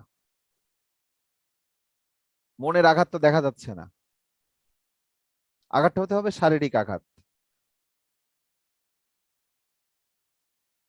এখন আঘাত সম্পর্কে দণ্ডবিধির সংজ্ঞায় বলছে কথাটা এইরকম: কোন ব্যক্তি যদি অন্য কোন ব্যক্তির দৈহিক যন্ত্রণা, ব্যাধি বা পীড়া এবং অপারগতা বা বৈকল্য ঘটায়, তবে উক্ত ব্যক্তি আঘাত করেছে বলে পরিগণিত হবে। হুএভার কজেস বডিলি পেইন মানে দৈহিক যন্ত্রণা, ডিজিজ মানে ব্যাধি বা অসুখ, হ্যাঁ, অর ইনফার্মিটি মানে অপারগতা বা বৈকল্য মানে কি হয়ে গেছে, মানে প্যারালাইজড হয়ে গেছে, এরকম কিছু ঘটায়, তবে সেই ব্যক্তি আঘাত করেছে বলে পরিগণিত হবে।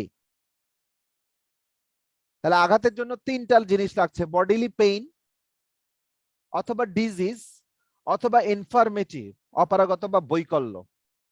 কোনটা দরকার আপনাদের? এই তিনটা যে কোনোটা হইলেই সেটা আঘাত। শারীরিকভাবে যন্ত্রণা অনুভব করছেন, সেটা আঘাত। যন্ত্রণা অনুভব করেননি কিন্তু, কিংবা করেছেন কিন্তু আপনি বিকলাঙ্গ হয়ে গেছেন বা প্যারালাইজড হয়ে গেছেন, সেইটাও আঘাত। এখন অবাক লাগে যে ডিজিজ, সেটাও নাকি আঘাত। কেমনে?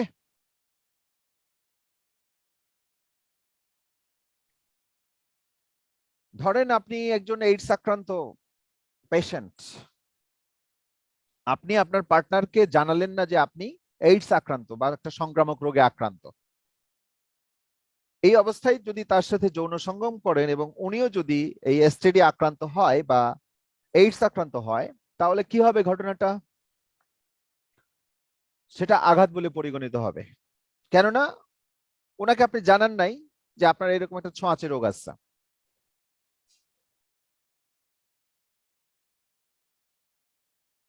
তাহলে ব্যাধির মাধ্যমেও আঘাত ছড়ানো যায় এবং এটা ওনার শরীরে ছড়াইলো।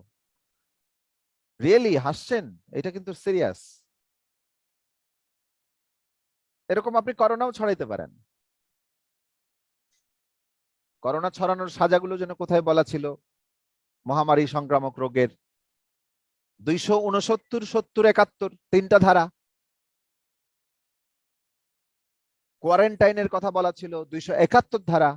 ভুলে গেছেন? ভুলে যাবেন না, আসবে কিন্তু পরীক্ষায় সামনের বার, একদম আসবেই। আবার আঘাত তাহলে এই তিনটা প্রকারে ঘটানো যায়।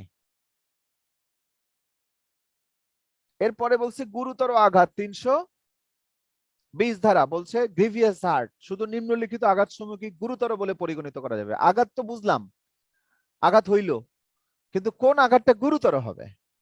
ওইটা তো সাধারণভাবে আঘাত হইলো, আপনার একটা ঘুষি মারলো, আপনার গালে খুব ব্যথা করলো, আঘাত হইলো। কিন্তু আপনার একটা ঘুষি মারলো, আপনার দাঁত একটা খুইলা পড়ে গেল, তখন উহা গুরুতর আঘাত বলে পরিগণিত হবে। মানে আঘাতের মধ্যে দুইটা ডিগ্রি করেছে, ক্যাটাগরি করেছে। তো বলছে শুধুমাত্র নিম্নলিখিত আঘাতগুলোকেই গুরুতর বলে চিহ্নিত করা যাবে। প্রথমত পুরুষত্বহীনকরণ, ইমাস্কুলেশন।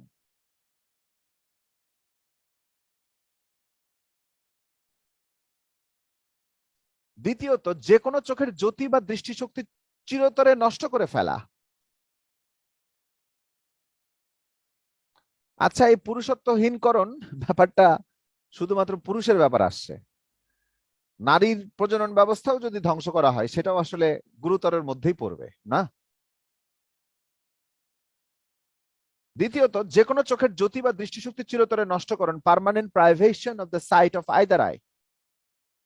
তৃতীয়ত যে কোনো কানের শ্রবণ শক্তি স্থায়ীভাবে নষ্টকরণ। চতুর্থত যে কোনো অঙ্গ বা গ্রন্থির অনিষ্ট সাধন, privation of any member or joint. Member or joint এটা ইউনিয়ন পরিষদের মেম্বার না কিন্তু, হ্যাঁ, শরীরের অঙ্গ এবং গ্রন্থি, এটা মেডিকেল সায়েন্সের একটা টার্ম, ওকে।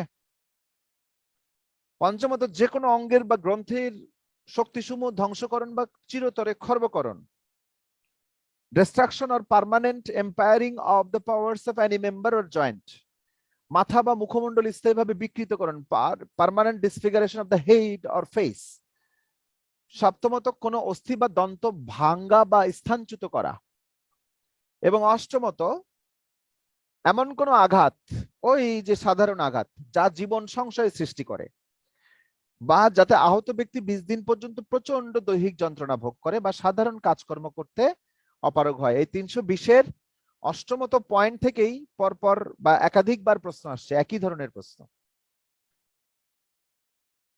এখন আঘাত আর গুরুতর আঘাত বুঝলেন, কিন্তু 319 আর 20 ধারা কিন্তু অপরাধের নাম বলে নাই।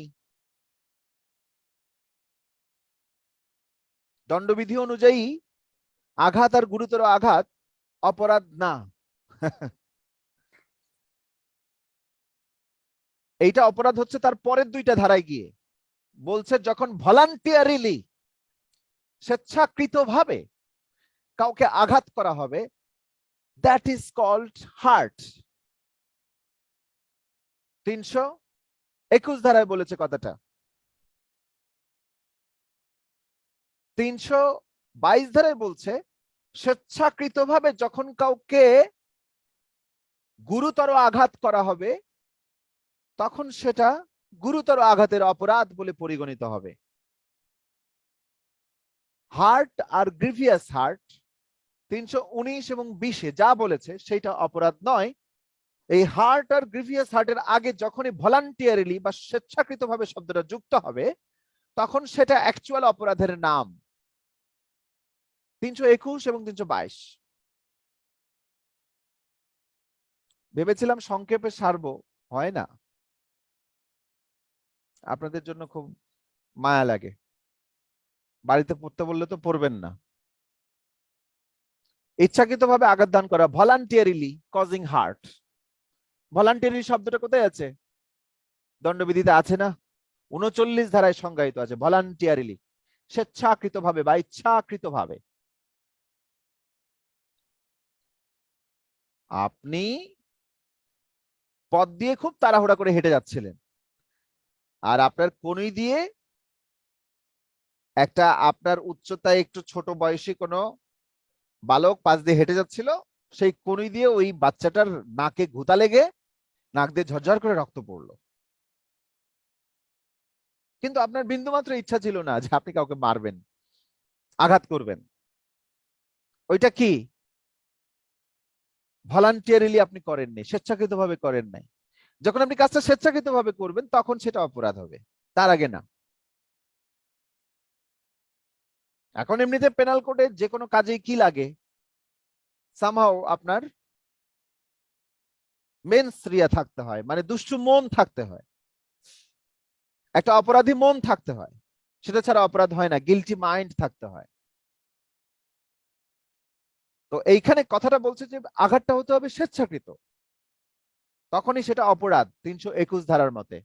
বর্ণনাটা কেমন একটু দেখে নেন। কোন ব্যক্তি যদি এমন কোনো কাজ করে যার ফলে অন্য ব্যক্তি আহত হয় এবং এটাই তার উদ্দেশ্য হয়, অথবা সে কার্যটি করলে অন্য কোনো ব্যক্তি তাতে আহত হতে পারে জানা সত্ত্বেও যদি সে কাজটা করে, কার্যটি করার ফলে অন্য কোনো ব্যক্তি আহত হয়, তবে সেই ব্যক্তি ইচ্ছাকৃতভাবে আঘাত করেছে বলে পরিগণিত হবে। voluntarily to cause hurt।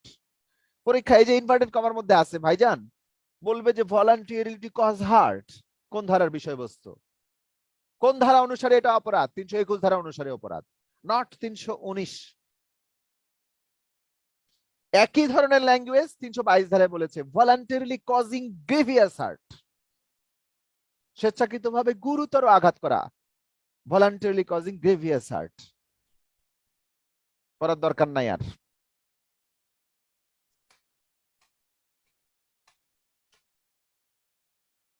এবার বোর্ডে যাই আমরা একটু।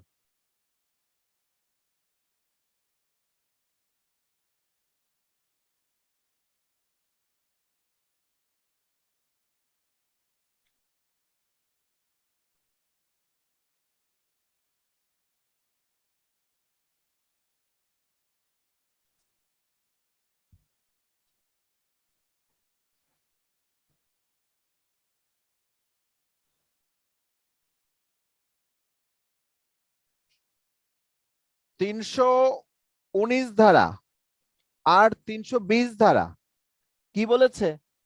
আঘাত আর গুরুতর আঘাতকে সংজ্ঞায়িত করেছে, আর কোনো কিছু না।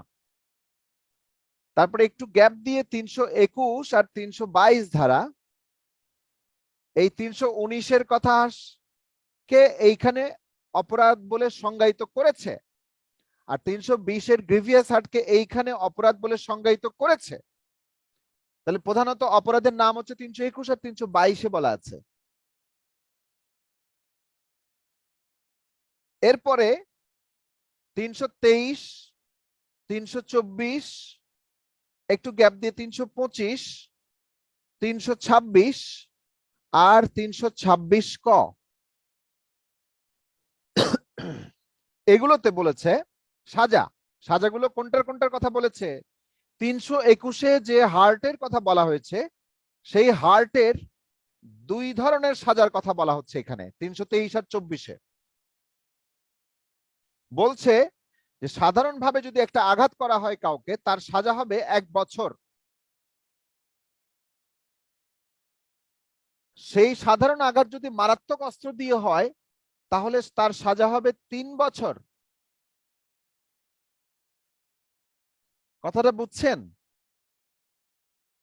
সাধারণভাবে আঘাত করেছেন, আপনি ঘুষি মেরে আঘাত করতে পারেন, সেটা সাজা হচ্ছে 1 বছর। আর 324-এ এসে বলে যে আপনি যদি মারাত্মক অস্ত্র দিয়ে কাউকে সাধারণ আঘাত করেন, অস্ত্র দিয়ে আঘাত করেছেন, সেই অস্ত্র দিয়ে গুরুতর আঘাত হওয়ার সম্ভাবনাও তার ছিল, কিন্তু তিনি শুধুই আঘাতপ্রাপ্ত হয়েছেন, গুরুতর আঘাতের সংজ্ঞার মধ্যে যান নাই বা পড়েন নাই। অর্থাৎ সাধারণভাবে আঘাতের সাজা 1 বছর, কিন্তু মারাত্মক অস্ত্র দিয়ে সাধারণ আঘাতের সাজা 3 বছর। এই গেল আঘাতের মানে 321 ধারার অপরাধটার দুটো সাজা, 323 আর 24-এ। এবার নেক্সট 322-এ কি বলেছে? ভলান্টিয়ারিলি কজিং গ্রিভিয়াস হার্ট, অর্থাৎ স্বেচ্ছাকৃতভাবে গুরুতর আঘাত দান করার সাজা বা গুরুতর আঘাত দান করা। তো সেটার সাজা সম্পর্কে 322 সম্পর্কে বলেছে এই 3টা ধারায় 325, 26, 26 ক বলেছে যে সাধারণভাবে কেউ যদি গুরুতর আঘাত করে তাহলে তার সাজা হবে 7 বছর। মানে আপনি যদি ঘুষি মেরে দাঁত ফেলে দেন, কারো দাঁত ফেলে দেওয়া একটা গুরুতর আঘাতের অপরাধ, তাহলে তার আপনার সাজা হবে 7 বছর, হতে পারে সর্বোচ্চ। 326-এর সাজাটা হচ্ছে বলছে, এইবার বলছে যে মারাত্মক অস্ত্র দিয়ে যদি মারাত্মক ভাবে মানে গুরুতর আঘাত করা হয়, মারাত্মক অস্ত্র দিয়ে গুরুতর আঘাত করা হয়, তাহলে তার সাজা হবে 10 বছর বা কি 10 বছর যেখানে থাকে জেনারেলি কি হয়, সেখানে যাবজ্জীবনটা থাকতে পারে বা যাবজ্জীবন আছে, যাবজ্জীবন বা 10 বছর। আর 326 ক একটা বিখ্যাত ধারা, যেই অপরাধের সাজা হচ্ছে মৃত্যুদণ্ড।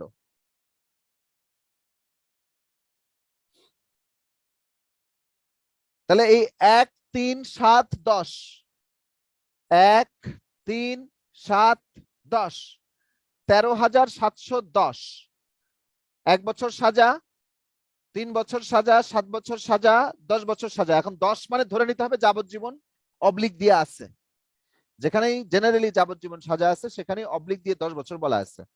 ফলে যাবজ্জীবনটা না নিয়ে আপনি 10 সংখ্যাটা মনে রাখেন, 1, 3, 7, 10, 13,710। আঘাতের এই সাজার প্যাটার্নটা আপনাকে মনে রাখতে হবে 323, 24, 25, 26, 26 ক। আর 26 ক তো আলাদাভাবে মৃত্যুদণ্ড। ক্লিয়ার? এখন 326 ক তে একটা বাড়তি কথা বলা আছে, বলছে যে 320 ধারার যদি 2 নাম্বার প্যারায় মানে দ্বিতীয় যে কারণটা বলা আছে চোখের জ্যোতি নষ্টকরণ, এবং 6ষ্ঠ নাম্বার যে কারণটা বলা আছে মাথা বা মুখমণ্ডল স্থায়ীভাবে বিকৃতকরণ, এইরকম অপরাধ, বিশেষ করে চোখ উপড়িয়ে ফেলা, কারো চোখটাকে উপড়িয়ে ফেলা অথবা অ্যাসিড ছোড়ার মাধ্যমে কারো মুখমণ্ডল বিকৃত করা বা মস্তিষ্কের কোনো অংশকে বিকৃত করা যদি হয়, তাহলে অর্থাৎ সেখানে বলাই হচ্ছে 320 ধারার 2য় এবং 6ষ্ঠ অনুচ্ছেদে বর্ণিত অপরাধটা যদি করা হয়, তাহলে সেটা যদি অ্যাসিড কর্তৃক করানো হয় বা চোখটা যদি উপড়িয়ে ফেলা হয়, তাহলে তার সাজা মৃত্যুদণ্ড পর্যন্ত যাবে। এটা মৃত্যুদণ্ডের একটা অতি গুরুত্বপূর্ণ আরেকটা ধারা, এটা মুখস্থ রাখতেই হবে। এখন ভালো কথা, তার মানে কি 319 বিষয়ে ডেফিনেশন, 321-22-এও ডেফিনেশন, কিন্তু 321-22-এ অপরাধটার সংজ্ঞা বলা আছে, 319-22-এ এই অপরাধের সংজ্ঞা বর্ণনা করার জন্য গ্রাউন্ডটা বর্ণনা করা আছে। তাহলে পরপর 4টা ধারা কি? ডেফিনেশনের ধারা ডি, আর এই পরপর 5টা ধারা কি? পানিশমেন্টের ধারা পি।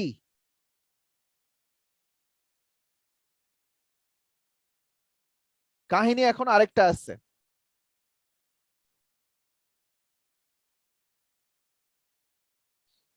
আমরা খুনের সময় ঘটনা পড়লাম না? কি ঘটনা পড়লাম?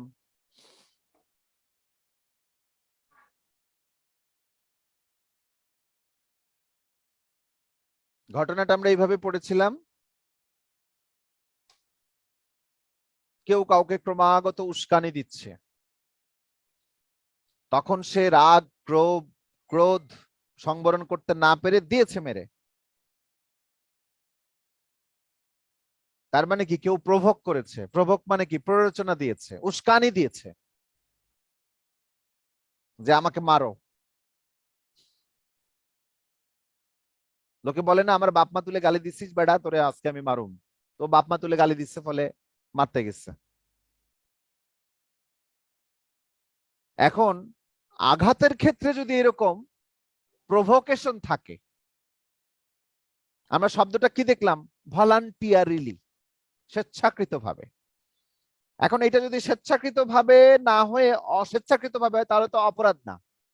কিন্তু এই দুইয়ের মাঝে আরেকটা পয়েন্ট থাকতে পারে। অন প্রভোকেশন মানে কারো দ্বারা প্ররোচিত হয়ে যদি মেরে দেয়, আঘাত করে বা গুরুতর আঘাত করে, তাহলে সাজাটা কি হবে? আমরা এই যে সাজাগুলো পড়লাম, 323, 324, 325, 326, 326 ক 5টা, 1, 3, তারপরে 7, তারপরে 10 মানে অবলিক যাবজ্জীবন, তার উপরে 326 ক হচ্ছে মৃত্যুদণ্ড, 13,710 আর সাথে মৃত্যুদণ্ড। ওকে, এই যে সাজার ধারাগুলো পড়লাম, প্রত্যেকটা সাজার ধারা শুরু হয়েছে 334 অথবা 335 ধারার ব্যতিক্রম সাপেক্ষে। আপনারা মূল বইটা দেখেন, 323 ধারা 324 ধারায় লেখা আছে যে 334 ধারার ব্যতিক্রম সাপেক্ষে যদি অপরাধটা সংগঠিত হয়, তাহলে কি বলা হবে? তখন সেটাকে বলা হবে অন প্রভোকেশন। ফলে বলছে যে 334 ধারার ব্যতিক্রম সাপেক্ষে যদি 323 আর 324 ধারা অপরাধটা সংগঠিত হয়, তাহলে সাজা 1 বছর আর 3 বছর। তাহলে 334 ধারায় কি বলা আছে? বলা হচ্ছে যে অন প্রভোকেশন, অর্থাৎ আপনি আমারে উস্কানি দিচ্ছেন, প্রভোক করছেন। এরকম অবস্থায় যদি আমি আপনার ঘুষি মেরা দাঁত ফেলা দিই, মানে দুঃখিত, ঘুষি মেরে যদি আঘাত দিয়ে ফেলি, স্বেচ্ছাকৃতভাবে ভলান্টিয়ারিলি কজিং হার্ট করি, 321 ধারার অপরাধটা করি, তাহলে তার সাজা 1 বছর না হয়ে 1 মাস হবে, অনলি 1 মান্থ। অর্থাৎ আপনি কাউরে আঘাত করলেন, সে মামলা করলো, মামলা করার পরে ধরেন আপনি উকিল হয়ে গেছেন, মক্কেল আসছে, স্যার আমি তো ঘুষি মেরা ওরে ব্যথা দিয়ে ফেলছি, এখন তো আমার 1 বছরের সাজা হবে দণ্ডবিধির 323 ধারা মতে, সাধারণ আঘাত। উকিল হিসেবে আপনার কাজ কি? আপনি চাইবেন ওই 334 ধারার ব্যতিক্রমের মধ্যে যাইতে, ওরে বুঝাইবেন, থামো, তোমারে আমি সাজা কমাই দিতেছি, তোমার 1 বছর সাজা হবে না, তুমি চিন্তা করো না। তারপরে উকিল আপনার পক্ষে ঘটনা এমন ভাবে সাজাইলো, মানে আপনি এমন ভাবে সাজাইলেন যে আদালতকে কনভিন্স করলেন যে উনি তো স্বেচ্ছাকৃতভাবে ঘুষিটা মারেন নাই, উনি কি করেছেন? অন প্রভোকেশন, স্বেচ্ছাকৃতভাবে না, অন প্রভোকেশন, অর্থাৎ কোনো না কোনো ভাবে তিনি প্ররোচিত হওয়ার কারণে তিনি মেরেছেন। আপনি তার পক্ষে এইভাবে আদালতে বিষয়গুলো উপস্থাপন করবেন, তখন কি হবে? তখন আপনার সাজাটা 1 মাস 1 মাস সশ্রম কারাদণ্ডে নেমে আসবে। 334 ধারা এটা বলা হচ্ছে। ফলে 334 ধারা, 323 আর 24 ধারার পাশে বড় করে লিখে রাখেন যে 334 ধারা ব্যতিক্রম সাপেক্ষে, এবং এই ধারাটা পড়তেই হবে।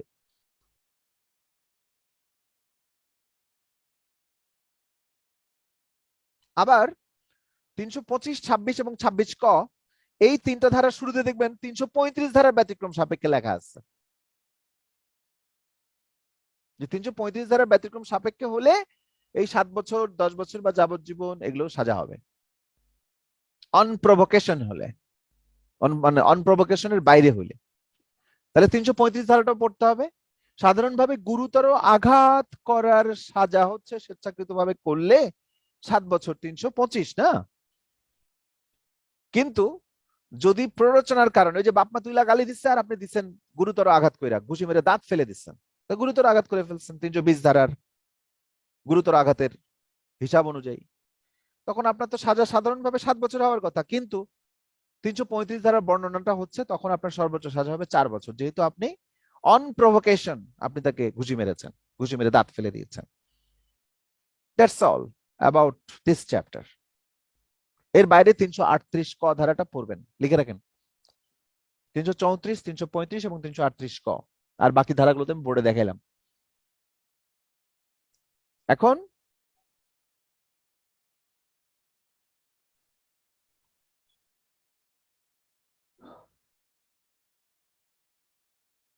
আঘাত সংক্রান্ত ধারাগুলোর ছন্দ, হ্যাঁ, এই যে এখানে একটা দেখেন, একটা রিদম যেটা আমরা দেখছিলাম, 319-এর সাজা, 319-এর অপরাধের সংজ্ঞা হচ্ছে 321-এ, 320-এরটা হচ্ছে 322-এ, 321-এর যে সাজা সেটা হচ্ছে 323 আর 24-এ, আর 322-এর যে সাজা, এই যে দেখেন বাম দিক দিয়ে অ্যারো চিহ্ন দিয়ে 325, 26, 26 ক।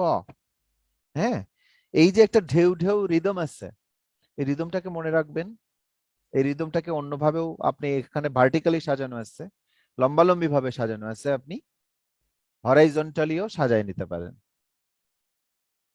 আর এই 323 আর 24 দুটোই কি 334 ধারার ব্যতিক্রম সাপেক্ষে। পরীক্ষায় প্রশ্ন আসবে যে 324 ধারার সাজাটা কোন ধারার ব্যতিক্রম সাপেক্ষে প্রযোজ্য হয়? 334 ধারা। পরীক্ষায় প্রশ্ন আসবে 326 ধারা অথবা 326 ক ধারা অথবা 325 ধারার সাজাটা কোন ধারার ব্যতিক্রম সাপেক্ষে গণ্য করতে হয়? উত্তর হচ্ছে 335 ধারার ব্যতিক্রম সাপেক্ষে গণ্য করতে হয়। পারবেন না? ভুলে যাবেন? খুব সহজ, এত মজার, এত সহজ এবং এত সুন্দর একটা রিদম। প্রথম ধারা, প্রথম 4টা ধারা সংজ্ঞার, তার মধ্যে দুটো 321 আর 22 হচ্ছে প্রকৃতভাবে অপরাধের নাম, তারপরে 5টা হচ্ছে সাজা, সাজার মধ্যে এই 321 আর 22-এ বর্ণিত প্রথম 2টা হচ্ছে 21-এর, পরের 3টা হচ্ছে 322-এর, আর 1, 3, 7, 10, তারপরে মৃত্যুদণ্ড, আর 10 মানে বুঝে নিতে হবে যাবজ্জীবন। সিম্পল, সহজ চ্যাপ্টার।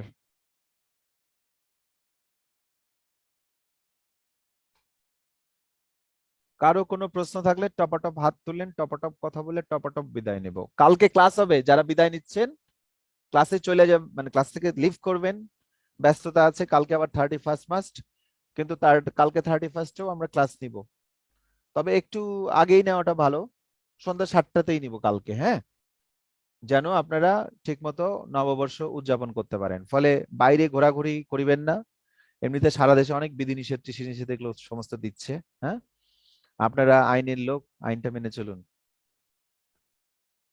যদিও এই আইন মানার কোনো অর্থ হয় না, কিন্তু আপনারা আইনটা মেনে চলে ক্লাসে জয়েন করবেন। 7টা থেকে 9টা পর্যন্ত ক্লাস নেওয়ার চেষ্টা করব, যতদূর পারি আগায় দিব, আগায় গেলে ভালো হবে, হ্যাঁ। মানে আমি দেখছি যে অনেক ছাত্র তারা দণ্ডবিধি বোধহয় খুব মনোযোগের সাথে বুঝতেছেন, মানে অল্প 2-4 জন ছাত্রের জন্য আমার মানে মনটা আকুপাকু করছে এখনো, হ্যাঁ, মানে যাদের দেখে আমি উৎসাহিত হচ্ছে যে হ্যাঁ তারা পড়ে কিছু শিখছেন। মিস্টার মুজিবুর রহমান বলেন, প্রশ্ন বলেন। আসসালামু আলাইকুম স্যার। জি স্যার আমার একটা প্রশ্ন, ছোট একটা প্রশ্ন আছে, এটা হলো 303-এর স্যার। যদি স্যার ওখানে বলা আছে স্যার যে যাবজ্জীবন বা মৃত্যুদণ্ড কোনো অপরাধী আসামি যদি কোনো মৃত্যুদণ্ডর উদ্যোগ বা যাবজ্জীবন কারাদণ্ডে দণ্ডিত কোনো আঘাতজনিত কাজ করে, তাহলে তার একমাত্র শাস্তি হলো মৃত্যুদণ্ড। কিন্তু আমি তো যদি স্যার শুধুমাত্র আঘাত করি, সেই ক্ষেত্রে কি হবে? সেই ক্ষেত্রে ওই যে 307, সেক্ষেত্রেও মৃত্যুদণ্ড। সেটাই স্যার। মানে অর্থাৎ যাবজ্জীবন অথবা মৃত্যুদণ্ড কারাদণ্ড কোনো ব্যক্তি আঘাতজনিত কোনো উদ্যোগ নিলেই তার একমাত্র শাস্তি মৃত্যুদণ্ড। জি, thank you sir. Rezaul Islam. Sir জি প্লিজ। 325 325 স্যার 325 যদি স্যার গ্রিভিয়াস হার্ট আসে, সেখানে যদি স্যার কাটা ছেঁড়া না থাকে, সেটা কি স্যার আমরা গ্রিভিয়াস হার্ট বলতে পারবো? না, গ্রেভিয়াস হার্টের তো প্রকারগুলো 320-এ বলাই আছে, তার মধ্যে যদি পড়ে যায় আঘাতটা তখন সেটা 325-এ যাচ্ছে, তার মধ্যে না পড়লে সেটা 323-এ জেনারেলি যাচ্ছে বা 324-এ যাচ্ছে, এই তো তখন সেটা আঘাতের মধ্যে চলে যাবে। এটা ডিপেন্ড করতেছে তার ফলাফলটা কি, বুঝছেন? না স্যার, একটা বাস্তব মামলা স্যার, মানে দেখতেছি যে 325 আনছে, কিন্তু স্যার আমরা 320-এ যে গ্রিভিয়াস হার্ট পড়ছি জি, সেটার কোনো অস্তিত্ব নাই, প্লাস কোনো সেলাই এইটাই বা তো, কাটা ছেঁড়ার কোনো অস্তিত্ব। এটাই তো উকিলের মানে কেরামতি, উকিলের কাজ তো এখানেই। উকিল বোঝাবে যে না, এটা 320-এর মধ্যে যাচ্ছে না, কোনোভাবে যাচ্ছে না, বিজ্ঞ আদালত। জি স্যার, এটা এফআইআর এ দিছে, হয়তো টাকা টাকা দিয়ে এফআইআর দিছে, কিন্তু আমি দেখতেছি স্যার এটা আসে না, 325-এ আসে না, গ্রিভিয়াস আসে হার্টে না, আসে না, হ্যাঁ বা হ্যাঁ হার্ট হ্যাঁ প্রকার আমি পাচ্ছি না। হ্যাঁ হ্যাঁ হ্যাঁ হ্যাঁ, না তো না পেলে তাহলে ওই তো মানে ওরা দিছে, ওটা কোর্টে টিকবে না, মানে ওটা দিল মানে তো আর সাজা হচ্ছে না তার। হ্যাঁ জি, ওটা প্রমাণ সাপেক্ষে, জি সবই তো স্যার, প্রমাণ সাপেক্ষে হবে। Thank you. হ্যাঁ জি, ওয়েলকাম। মিস্টার আওলাদ হোসেন বলেন। আসসালামু আলাইকুম স্যার। জি বলেন। স্যার আমি আবার এই 326-এর যে মানে শাস্তির বিষয়ে স্যার, এখানে স্যার এই আপনি বলেছেন যে এই এটা মৃত্যুদণ্ড 326-এর যদি 320-এর 2 নম্বর এবং 6 নম্বর যদি এসিড নিক্ষেপ করে মুখমণ্ডল বিকৃত করা বা এই মানে মানুষ চোখের দৃষ্টি শক্তি বিনষ্ট করা, তাহলে মৃত্যুদণ্ড হয়। তাছাড়া তো স্যার এটা যাবজ্জীবন কারাদণ্ড তো হতে পারে না স্যার, এটা আমি না ওটা দেখেন অপশনটা কি আছে। হ্যাঁ একটু একটু থামবেন। আমি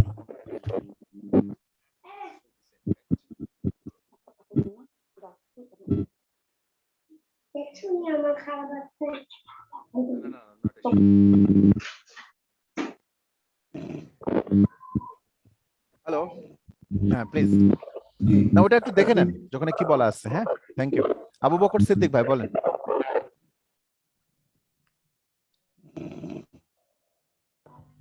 স্যার ওই যে কেউ যদি কাউকে ঘুষি মারে, মনে করেন ঘুষি মেরে দাঁত ভেঙে দিচ্ছে, তো এটা তো গুরুতর জখম, কিন্তু জখম আর আঘাতের সংখ্যাটা 300 দেওয়া হয়েছে, এবং আমাদের এই শাস্তিটা কি হবে গুরুতর?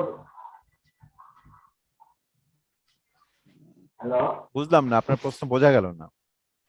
মানে মনে করেন যে সড়কে ঘুষি মারে দাঁত ভেঙে দিচ্ছে, শুনতে পাচ্ছেন? বুঝলাম, মানে আপনার প্রশ্নটা আসলে বোঝা, আপনি হেডফোন ব্যবহার করে কথা বলেন না কেন? মানে আওয়াজটা সবার জন্য খুব নয়েজি হয়। ব্লুটুথ। আচ্ছা স্যার, আমি ব্লুটুথ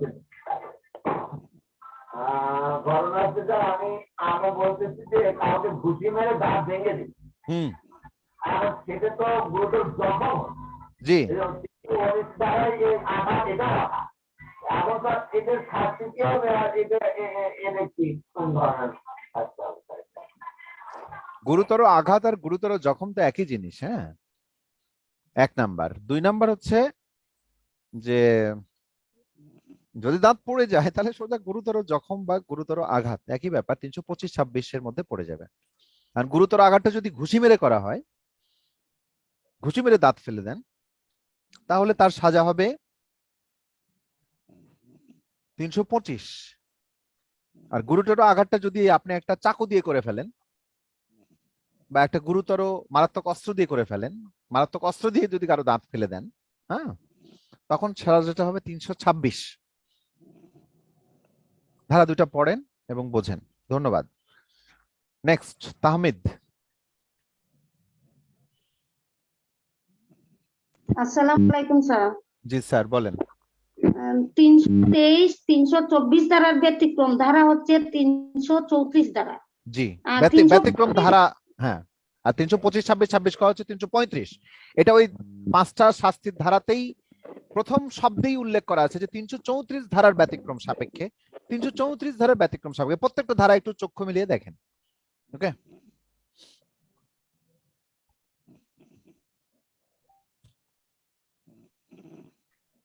আচ্ছা, আর কোনো প্রশ্ন নাই সম্ভবত। আমরা আজকে বিদায় নেই, আগামীকালকে দেখা হবে। ধন্যবাদ সবাইকে। সন্ধ্যা 7টায় কালকে। Hello sir. জি বলেন। হ্যাঁ স্যার, বলেন। বইটা কবে পাইতেছি? বইটা 7 তারিখ বা 8 তারিখ হাতে পাবেন ইনশাল্লাহ। আমরা 6 তারিখে প্রেস থেকে হাতে পাবো এবং সেই দিন স্যার, সব কুরিয়ার করা হবে। আর টাকা আচ্ছা, পয়সা এই যে টাকা বিষয়ে যে পেমেন্টের বিষয়ে নোটিশ দেওয়ার কথা ছিল, আগামীকালকে ইনশাল্লাহ দিয়ে দিব। ধন্যবাদ স্যার। জি দিলে হবে বইয়ের টাকাটা? জি জি, বইয়ের টাকা বিষয়ে আগামীকালকে আমরা নোটিশ দিয়ে দিব। আমাদের প্রোডাকশন কস্ট, যাই হোক, এটা কালকে কথা বলি। হ্যাঁ, থ্যাংক ইউ। আজকে বিদায়, কালকে সন্ধ্যা 7টায় ক্লাস। আসসালামু আলাইকুম।